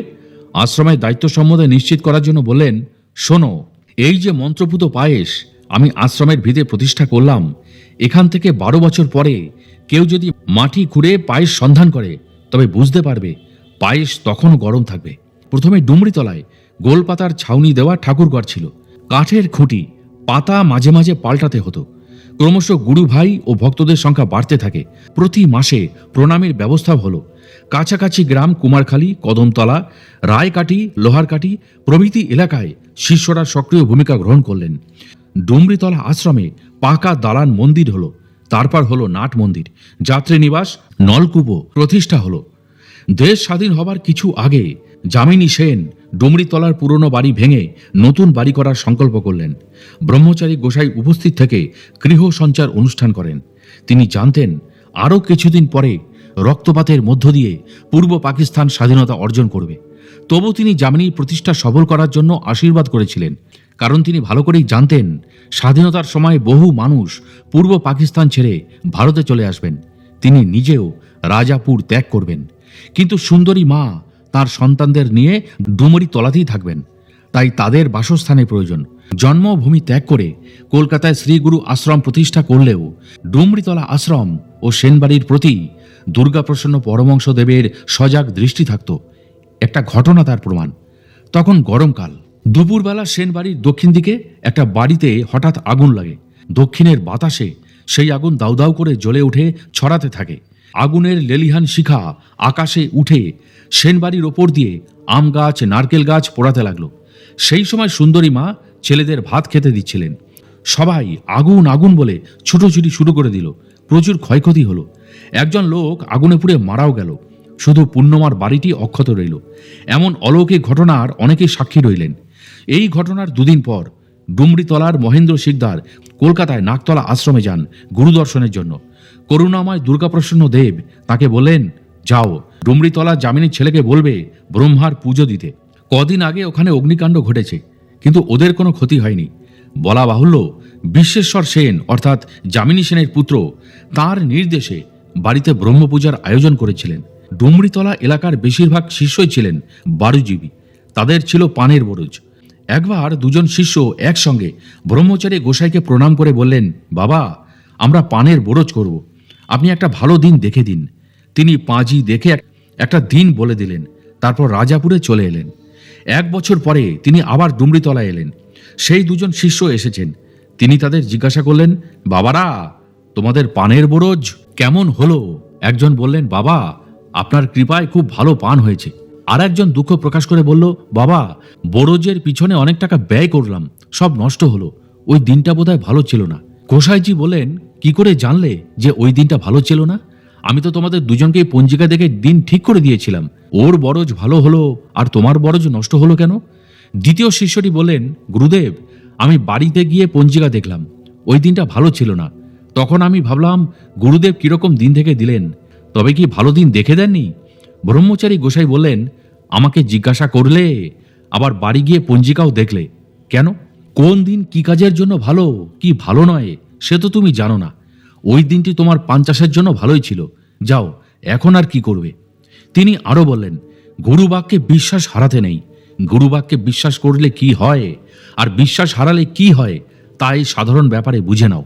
স্বামী বিনোদানন্দ সরস্বতী তার মধুর স্মৃতি বইতে ডুমরিতলার একটা স্মৃতিচারণ করেছেন। ব্রহ্মচারী গোসাই সেনবাড়িতে রয়েছেন। একদিন এক বুড়ো মা এসে তাকে বললেন, বাবা, আমার 2 ছেলে, দুজনেরই বিয়ে দিয়েছি, অনেক বছর হলো, কারোরই কোনো সন্তান হয়নি, তাই আমার বড় দুঃখ। গোসাইজি তখন বললেন, মাগো শোনো, 1 মুঠো খোসা সমেত সোনা মুগ আর একটা লাল গামছা কিনে আনবে, দেখি কি করা যায়। পরের দিন বুড়িমা তাই করলেন। ব্রহ্মচারী গোসাই মন্ত্রপুত করে সোনামুগ গামছায় বেঁধে দিলেন। বুড়িমার হাতে দিয়ে বললেন, এই নাও, এই মুগ ভালো করে গরম জলে সিদ্ধ করবে, যেন গলে না যায়। তারপর গামছায় বেঁধে তোমার বাড়ির পাটাতনে লুকিয়ে রাখবে 7 দিন। তবে ওই মুগে যদি অঙ্কুর হয়, তবে তোমার একটা নাতি হতে পারে, এছাড়া আর কোনো সম্ভাবনা নেই। 7-8 দিন পরে বুড়িমা আবার এসেছেন গোসাইজিকে প্রণাম করতে। তিনি নিজেই বুড়িমাকে প্রশ্ন করলেন, মা গো, তোমার সোনামুগের খবর কি? কিছু হলো? বুড়িমা ভুল স্বীকার করে বললেন, বাবা, আমার তো কিছুই মনে থাকে না, যাই বাড়ি গিয়ে দেখি। বাড়িতে এসে পাটাতন থেকে গামছা নামালেন। তারপর গামছা খুলতেই চক্ষু চড়ক গাছ, সোনা মুগে অঙ্কুর ভরে গেছে। এ কি করে সম্ভব? সিদ্ধ করা ডালে আবার অঙ্কুর বার হয় নাকি? ডালের পুটুলি নিয়ে বুড়িমা তক্ষণি ব্রহ্মচারী ঠাকুরের কাছে এলেন। সব দেখে শুনে তিনি মৃদু হেসে বললেন, যাও মা, তোমার একটা নাতি হবে জেনে রেখো। সেই সঙ্গে একটা মহামৃত্যুঞ্জয় কবচও দিলেন। যথাসময় বুড়ির ঘরে একটা ছেলে জন্মালো। ধুমধাম করে তার অন্নপ্রাশন করা হলো। প্রথম দিন যারা ব্রহ্মচারী ঠাকুরের কাছে সমালোচনা করেছিলেন, তারাও ক্ষমা চাইলেন। নাম ধর্ম প্রচারকালে রাজাপুরের ব্রহ্মচারী ঠাকুর অবস্থাপন্ন শিষ্যদের বাড়িতে যেমন যেতেন, তেমনি অতি দরিদ্র সম্বলহীন শিষ্যদের কুটিরেও তিনি রাত কাটাতেন। তার স্নান বিশ্রামের কোনো সুব্যবস্থাই ছিল না। তা সত্ত্বেও তিনি হাসি মুখে থেকেছেন, কখনো কোনো অসুবিধা প্রকাশ করেননি। সমাজের পিছিয়ে পড়া এইসব মানুষদের প্রাণের আবেদন তিনি কোনোদিন ফিরিয়ে দিতে পারেননি। তাদের বাড়িতে গিয়ে উৎসব কীর্তন অনুষ্ঠান করে অপার আনন্দ দিয়েছেন। তারাও তাদের দয়াল গুরুকে কাছে পেয়ে অসীম কৃতজ্ঞতায় চোখের জলে বুক ভাসিয়েছে। এমন একজন সরল প্রাণ শিষ্য ছিলেন কুমিরমরা গ্রামের যোগেন সরকার। তার আর্থিক সঙ্গতি তেমন কিছু নেই, বাঁশের বেড়ার ঘর, স্বামী স্ত্রী দুজনের সংসার, কোনো সন্তান হয়নি। অত্যন্ত গুরুভক্ত, গুরু সেবা না করে কখনো জল খান না। যোগেন সরকার নামের পাগল, যেখানেই উৎসব সেখানেই হাজির। নামের আসরে মাতোয়ারা হয়ে যান। ব্রহ্মচারী গোসাই তাকে অত্যন্ত স্নেহ করেন। তার স্ত্রীকে ডাকতেন পাগলি মা বলে। গোসাইয়ের শ্রীমুখে পাগলি মা ডাক শুনে সেই মহিলা খুব আনন্দ পেতেন। একবার যোগেন সরকারের বাড়িতে উৎসব হচ্ছে। ব্রহ্মচারী গোসাই আগের দিন এসে পৌঁছেছেন। বাড়িতে কোনো আয়োজনই নেই, অথচ প্রচুর শিষ্য ভক্তরা আসছেন। জোরে জোরে নাম কীর্তন চলছে। যোগেন সরকারও প্রাণ ভরে কীর্তন করছেন। তার আর কোনো দিকে খেয়াল নেই। তখন কিছুক্ষণের মধ্যে কোথা থেকে চালের বস্তা, ডাল, তেল, মশলা, কাঠ, নানা তরিতরকারি, নারকেল, শশা, কলা, পেঁপে ইত্যাদি আসতে লাগলো। আবার কেউ ব্রহ্মচারী গোসাই সেবার জন্য দুধ, পাকা পেঁপে, কচু এইসব এনে জোগাড় করলেন।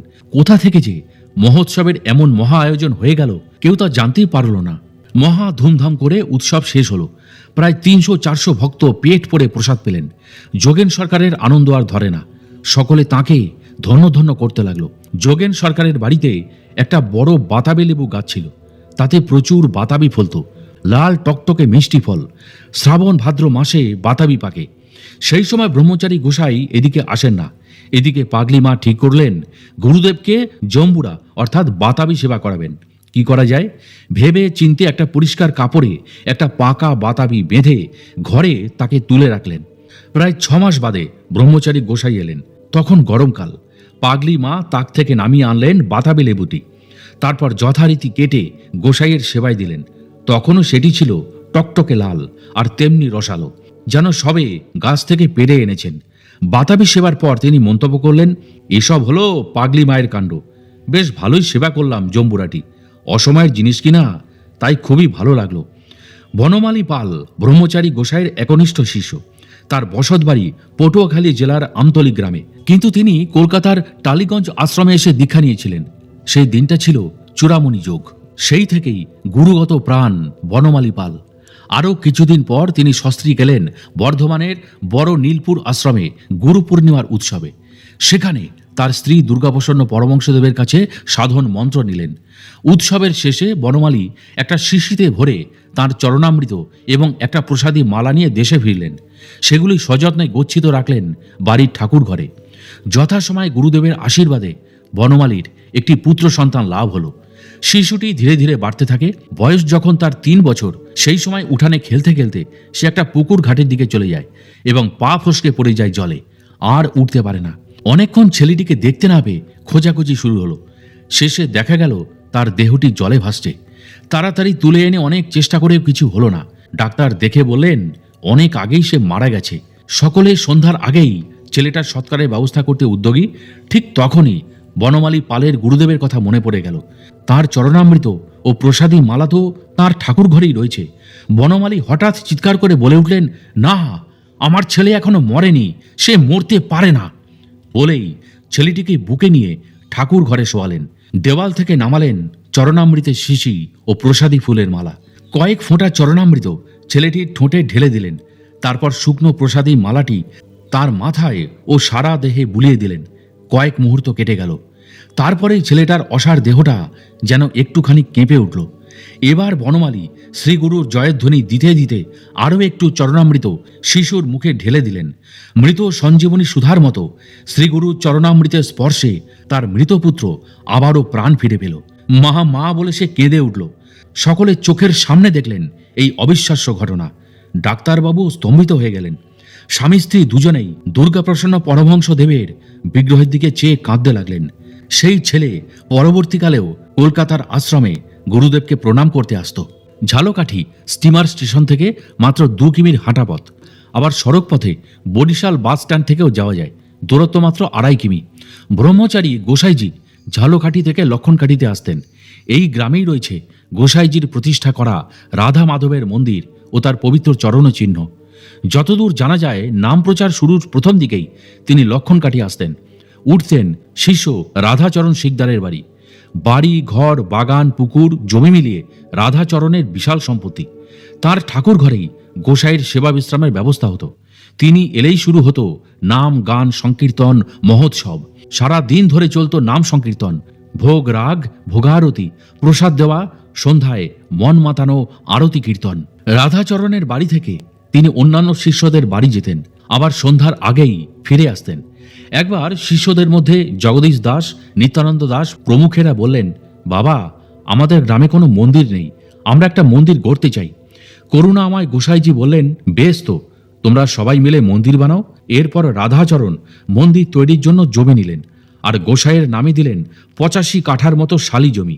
উদ্দেশ্য, জমিতে ধান, মুগ, মুসুর, খেসারির ডালের চাষ হবে, আর তাই দিয়ে সারা বছর মন্দিরের সেবা পূজা চলবে। সেই নিয়মেই সব চলতে লাগলো। প্রথমে বাঁশ, খুঁটি, কাঠ, গোলপাতার ছাউনি দিয়ে মন্দির গড়া হলো। গোসাই প্রতি বছরই আসেন। ধুমধাম করে উৎসব হয়। একবার দোল পূর্ণিমার আগে তিনি লক্ষণকাঠি আসেন। শিষ্য নিত্যানন্দ দাস বলছিলেন তার অভিজ্ঞতার কথা। কি সুন্দর করে দোলমঞ্চ সাজানো হয়েছিল। দোলের আগের দিন অধিবাস কীর্তন। গোসাই নিজে অধিবাস করলেন। রাধা মাধবের মন্দিরে চলছে সেবা পূজা, সামনে নাম কীর্তন। মাঝে মাঝে গোসাই স্বয়ং এসে নামে যোগ দিচ্ছেন। চন্দনে চর্চিত ললাট, অপূর্ব কান্তিমান। ভক্তরা তাকে ঘিরে মহানন্দে নেচে নেচে কীর্তন করছেন, ঠিক যেন নবদ্বীপের শ্রীবাসের অঙ্গন।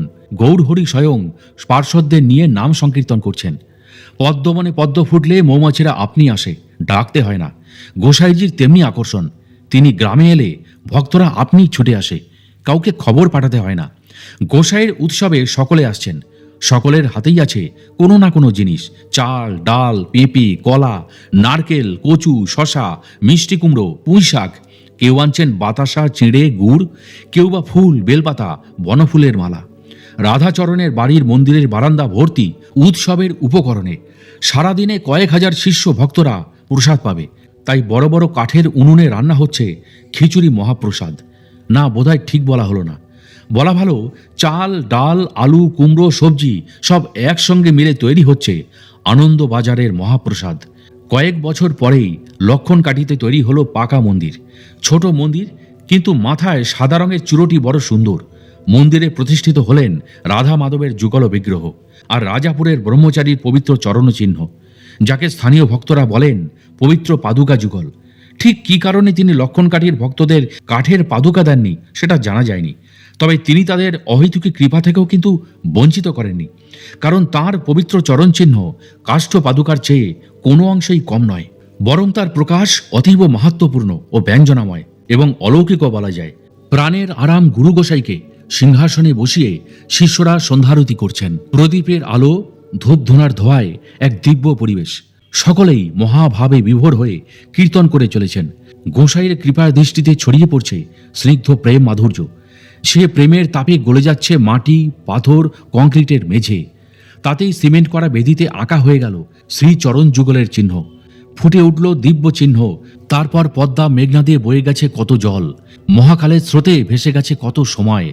লক্ষণ কাটিতে রাধা মাধবের মন্দিরে কত উৎসব হয়েছে। দোল পূর্ণিমা, দুর্গাষ্টমী, নবান্ন, জন্মাষ্টমী ইত্যাদি অনেক কিছু। তবে সেই সব উৎসব মুখর দিনগুলো আজ তো সবই ইতিহাস। এর মধ্যে ঘটে গেল ভারতবর্ষের স্বাধীনতা আন্দোলন, দেশ বিভাগ, সাম্প্রদায়িক দাঙ্গা। বদলে গেল রাজনৈতিক সামাজিক প্রেক্ষাপট। লক্ষণকাঠি গ্রামের শিষ্যরা বেশিরভাগই ছিন্নমূল হয়ে পশ্চিমবঙ্গে চলে আসেন। রাধাচরণ শিকদারের মৃত্যুর পর তাঁর একমাত্র কন্যা সাবিত্রীবালা কিছুকাল রাধামাধব মন্দিরে সেবা পূজার ব্যবস্থা করতেন। বাংলাদেশ মুক্তিযুদ্ধের সময় তিনিও এপার বাংলায় চলে আসলেন। মন্দিরের সেবা পূজার ভার দিয়ে এলেন পালিত পুত্র জ্ঞানেন্দ্র নামে এক যুবককে। পরে জ্ঞানেন্দ্র আস্তে আস্তে সম্পত্তি বিক্রি করতে থাকে। স্থানীয় মুসলিম পরিবার রাধাচরণের সম্পত্তির মালিক হন। জ্ঞানেন্দ্রও একসময় দেশত্যাগ করে চলে আসেন। পিরোজপুর জেলার একেবারে দক্ষিণে মঠবাড়িয়া বন্দর। এখানে দুর্গাপ্রসন্ন পরমহংস দেবের অনেক শিষ্য ছিলেন। এই অঞ্চলে আসলে তিনি সাধারণত থাকতেন উপেন্দ্রনাথ দত্তের বাড়ি। উপেন্দ্রনাথের স্ত্রী ও পরিবারের সকলেই গোসাইয়ের খুব ভক্ত ছিল। বাড়িতে রাধামাধবজিউর মন্দির, সেখানেই তার বিশ্রামের ব্যবস্থা করা হতো। সেই সময় দত্তবাড়ির মেজ মেয়ের বিয়ে। বাড়ির ছোট ছেলে হিমাংশু ব্রহ্মচারী গোসাইকে বিয়ের দিন উপস্থিত থাকার জন্য অনেক পীড়াপিড়ি করলেন। তিনি রাজিও হলেন। এদিকে বিয়ের দিন দেখা গেল তিনি এলেন না। সকলেই খুব কষ্ট পেলেন। পরের দিন নির্দিষ্ট সময়ে গোসাইজি মঠ বাড়িয়াতে এলেন। দত্তবাড়ির ছেলে তাকে ধরলেন। কেন তিনি আসেননি বলতে হবে। তিনি স্বভাব সুলভ হাসিমুখে বললেন, কে বলেছে আমি আসিনি? আমি ঠিক সময় হাজির ছিলাম, প্রমাণ দিচ্ছি শোনো। বিয়ের আসরে 3টে ডেলাইট জ্বলছিল, আর একটা ছিল হেজাক, সেটাই লিক ছিল, তাই বারবার পাম দিতে হচ্ছিল। মন্দিরে রাধা মাধবের গলার মালায় একটা বড় গোলাপ ছিল। আমার বিগ্রহে দিয়েছিলে বেলফুলের মালা। কি ঠিক বলছি তো? তোমরা বিশেষভাবে চেষ্টা করলে আমায় দেখতে পেতে। সকলে লজ্জিত হয়ে তাঁর কাছে ক্ষমা চাইলেন। দত্তবাড়িতেই একবার সেবার পর তিনি উপেন্দ্রনাথের স্ত্রীকে ডেকে বললেন, মা গো, এই দুধ প্রসাদ নিয়ে যাও। তোমাদের বাড়িতে যে দুধ আছে তাতে মিশাও। তারপর যত ভক্তরা এসেছে সকলকে প্রসাদ দাও। গৃহকর্ত্রী পড়লেন মুশকিলে। বাড়িতে তখন প্রায় 30-35 জন উপস্থিত, আর চা খাওয়ার জন্য দুধ তো আছে খুবই সামান্য। 2-1 জন ছাড়া আর কাউকে দেওয়া সম্ভব নয়। এবার প্রসাদী দুধ হাতে নিয়ে তিনি রান্নাঘরে এলেন। দুধের কড়ার দিকে তাকিয়ে একেবারে হতবাক। কড়া ভর্তি দুধ উছলে পড়ছে যেন। গোসাইয়ের কি অদ্ভুত ব্যবস্থা! তিনি সকলকে ডেকে সেই দৃশ্য দেখালেন। তারপর সকলকে দুধ প্রসাদ দিলেন। তাতে ছিল অমৃতের স্বাদ। বরিশাল সদরে পুরনো গ্রাম উজিরপুর। এখানে এলে ব্রহ্মচারী গোসাই কৃষ্ণকান্ত কুড়ির বাড়িতে থাকতেন। কুড়ি দম্পতি তার একান্ত ভক্ত। তিনি এই বাড়িতে একটানা প্রায় মাসখানেক অবস্থান করতেন। কুড়িদের কোনো ছেলে মেয়ে নেই। তাদের মনের কথা বুঝতে পেরে একদিন দুর্গাপ্রসন্ন পরমহংস দেব বললেন, তোমাদের সন্তানের ব্যবস্থা করছি। এরপর তিনি বৃন্দাবন ধাম থেকে একটি রাধা মাধবের যুগল মূর্তি এনে কুড়ির বাড়িতে প্রতিষ্ঠা করলেন। সোনার মতো উজ্জ্বল সুন্দর বিগ্রহ। তারপর বললেন, এই তোমাদের ছেলে মেয়ে, এদের সন্তানের মতো সেবা করবে, তাহলে তোমাদের মনে আর দুঃখ থাকবে না। কুড়ি দম্পতি বাৎসল্য স্নেহে রাধা মাধবের সেবা করতেন। তাদের ছিল নন্দ যশোদার ভাব। তখন রাস পূর্ণিমার সময় ব্রহ্মচারী ঠাকুর উজিরপুর আসতেন। কুড়ি বাড়িতে রাস পূর্ণিমার উৎসব হতো। একবার তিনি নিজেই রাধা মাধবের ভোগ নিবেদন করেন। জোর নাম কীর্তন চলছে, প্রচুর শিষ্য ভক্ত এসছেন। ভোগারতি শেষ হতে তিনি মন্দিরে দরজা খুলতে গেলেন। দরজা খুলল না, ভিতর থেকে বন্ধ। তিনি নিজে আসনে গিয়ে বসলেন। সকলকে নাম চালিয়ে যেতে বললেন। আবার মহানাম শুরু হলো। 3 ঘন্টা নাম চলার পর মন্দিরের দরজা আপনিই খুলে গেল। কিছু লোক মন্দিরের ভেতর কেউ আছে কিনা দেখার জন্য উকি মেরে দেখল, কিন্তু কাউকে দেখতে না পেয়ে ভয় পেয়ে গেল। তারপর গোসাইয়ের চরণে ক্ষমা চাইল। পরে তিনি বললেন, রাধারানী স্বয়ং এসে ভোগ গ্রহণ করেছেন, তাই দরজা বন্ধ হয়ে গিয়েছিল। গ্রামের সকলে রাধা মাধবের প্রসাদ পেয়ে আনন্দে বাড়ি ফিরে গেল। একবার এক চোর এসে সোনার মূর্তি ভেবে রাধা মাধবের বিগ্রহ নিয়ে পালাবার চেষ্টা করে, কিন্তু বেশি দূর যেতে পারল না। বাড়ির কাছে কলা গাছের গোড়ায় রেখে চলে যায়। কিছু পরেই সেই বিগ্রহ আবার পাওয়া যায়। উজিরপুর গ্রামে থাকতেন গোসাইয়ের শিষ্য বিরাজ বণিক দাদার বিধবা মাসি। তিনি তাকে সাধুমা বলে ডাকতেন। সাধুমা অতি কষ্টে দিন চালাতেন, কি কঠিন পরিশ্রম করতেন। হাট থেকে ধান কিনে আনতেন, ঢেঁকিতে ভেঙে চাল বার করে বিক্রি করে সামান্য পয়সা পেতেন। তিনি নিজে চালের খুঁত রান্না করে খেতেন। এইভাবে সারা বছর ধরে কিছু কিছু পয়সা জমাতেন। বছরের শেষে বাড়িতে অষ্টপ্রহর কীর্তন করতেন। ব্রহ্মচারী গোসাইও উপস্থিত থাকতেন। সাধুমার সেবায় তিনি খুব সন্তুষ্ট হতেন। সাধুমার কোষ্ঠী পাথরের গোপাল মূর্তি ছিল, তিনি নিত্য সেবা করতেন। পরে তিনি গোপাল মূর্তি নিয়ে এপারে চলে আসেন। বারাসাতের এক মন্দিরে সেই গোপাল মূর্তি বিরাজিত আছেন। আচার্য দুর্গাপ্রসন্ন দেব শুধুমাত্র তার আশ্রিত শিশুদের জন্য যে কৃপা করছেন তাই নয়, অনেক অন্তরঙ্গ ভক্ত তার করুণা লাভ করে ধন্য হয়েছেন। গঙ্গাচরণ অধিকারী তাদের মধ্যে অন্যতম। তিনি ব্রহ্মচারী গোসাইকে গভীরভাবে ভক্তি করতেন। গ্রামের যেখানে তিনি নাম প্রচারে যেতেন, গঙ্গাচরণও তার সঙ্গ নিতেন। গঙ্গাচরণের কাজ ছিল গ্রামে গ্রামে ঘুরে কথকতা করা। এই জন্য লোকে তাকে কথক ঠাকুর বলেও ডাকত। কথক ঠাকুর যখনই ব্রহ্মচারী গোসাইকে দেখতে পেতেন তখনই বলতেন, গোসাই, অন্তিমে যেন তোমার চরণ দর্শন পাই। হাসি মুখে তিনি বলতেন, ভক্তের মনোবাঞ্ছা ভগবান পূরণ করেন। এরপর অনেক দিন পর একবার কথক ঠাকুর নৌকায় করে ভৈরব পাশা গ্রামে আসছেন। হঠাৎ নৌকার মধ্যে অসুস্থ হয়ে পড়লেন। যে বাড়িতে তার যাওয়ার কথা সেই বাড়ির লোকেরা ছুটে সকলে এলেন। গোসাইয়ের পুরনো শিষ্য যামিনী শিকদারও সেখানে ছিলেন। তিনি তাড়াতাড়ি করে ব্রহ্মচারী গোসাইকে খবর দিলেন। তিনিও আর দেরি না করে সেইখানে এলেন, নৌকায় উঠলেন। কথক ঠাকুরের অন্তিম লগ্ন উপস্থিত, তার চোখে জল। তিনি কথক ঠাকুরের মাথা নিজের কোলে তুলে নিলেন। তারপর তার কানে তারক ব্রহ্মনাম শোনাতে লাগলেন। কথক ঠাকুরের মুখে প্রশান্তির ভাব। তিনি শান্তিধামে যাত্রা করলেন। ধীরে ধীরে উঠে ব্রহ্মচারী গোসাই নৌকা ত্যাগ করলেন। ব্রহ্মচারী ঠাকুর অর্থাৎ দুর্গা প্রসন্ন পরমহংসদেব গ্রামে গঞ্জের নাম প্রচার করে চলছেন। ক্রমশ তার নাম চারিদিকে ছড়িয়ে পড়ছে। বিশেষ করে তার উদার অসাম্প্রদায়িক ভাব সকলকে উদ্বুদ্ধ করত, আকর্ষণ করত। জাতি ধর্ম বর্ণ নির্বিশেষে তিনি সবাইকে সাধন মন্ত্র দান করতেন। ফলে সমাজে তিনি সার্বভৌম গুরু নামেই স্বীকৃতি লাভ করতেন। তার এই সুখ্যাতি ও প্রচারে তখনকার কুলগুরুদের কপালে চিন্তার ভাঁজ পড়ল। তারা দেখলেন সদ্গুরু শ্রীমৎ দুর্গাপ্রসন্ন দেবের শিষ্যের সংখ্যা এইভাবে যদি বাড়তে থাকে তাহলে তাদের কাছে আর কেউ দীক্ষা নেবে না। এর ফলে তাদের বংশকৌলিন্য ও গুরুগিরি দুটোই একেবারে লাটে উঠবে। তাই জেলার সব কুলগুরু ও গোসাইরা এক কাট্টা হয়ে ব্রহ্মচারী গোসাইয়ের বিরোধিতায় নামলেন। তার বিরুদ্ধে কুৎসা রটানোর জন্য নিজেদের শিষ্যদের খেপিয়ে দিলেন। তারা ব্রহ্মচারী গোসাইয়ের শিষ্যদের ভয় দেখাতে লাগলো। অবস্থা ক্রমশ জটিল হয়ে উঠছে দেখে তিনি স্থানীয় মাতব্বরদের সঙ্গে আলোচনা করলেন। তারা কুলগুরু ও ব্রহ্মচারী গোসাইকে নিয়ে একটা ধর্মসভার আয়োজন করলেন। ভান্ডারিয়া থানার বামনের হাওলা গ্রামে হরিসভার মাঠে সেই ধর্মসভা ডাকা হলো। সন্ধ্যা 6টায় সভা। পণ্ডিত কুলগুরু ও গোসাইরা তাদের শিষ্যদের নিয়ে সভায় এলেন। প্রচুর লোক সেখানে জমল। সকলেই এসছেন, শুধু ব্রহ্মচারী গোসাই তখনও আসেননি। দেরি হচ্ছে দেখে তার কাছে সবার পক্ষ থেকে লোক পাঠানো হলো। তিনি সন্ধ্যা আহ্নিক করে সভায় এলেন। এসেই ওম নমো নারায়ণ শ্রীগুরু মূর্তি ভো নম বলেই সকল গুরুদের প্রণাম করলেন। সভায় আসতে দেরি হওয়ার জন্য দুঃখ প্রকাশ করলেন। তারপর বললেন, সন্ধ্যা আহ্নিক করে আসতেই তার একটু দেরি হলো। এরপরেই আলোচনা শুরু হলো সদ্গুরু প্রসঙ্গে। ব্রহ্মচারী গোসাই প্রথমেই একটা মন্ত্র পাঠ করলেন। সেটি ছিল শিবের কথায়, সাধারণ কথা নয়। গুরু এক ভিন্ন দুই হতে পারে না। সচ্চিদানন্দ ঈশ্বরেরই গুরু। তিনি নিরাকার ব্রহ্মের সাকার বিগ্রহ। সকল গুরুই মূলত সেই জগৎগুরুর কৃপা বিগ্রহ। তিনি নররূপে জীবের মঙ্গল সাধন করেন। জাতি ধর্ম বর্ণ বিচার করে দীক্ষাদান প্রসঙ্গে দুর্গা প্রসন্নদেব বললেন, সকলেই ভগবানের সন্তান। জীব মাত্রই তো শিব, তবে আবার জাতপাতের বিচার কেন? সকলের মধ্যেই ব্রহ্মের অবস্থান। মহাপ্রভু বলেছেন, জীবে সম্মান দিয়ে জানি কৃষ্ণের অধিষ্ঠান। নিজে অচাণ্ডালে প্রেম দিয়েছেন, রামচন্দ্র চণ্ডাল গোহকে কোল দিয়েছেন।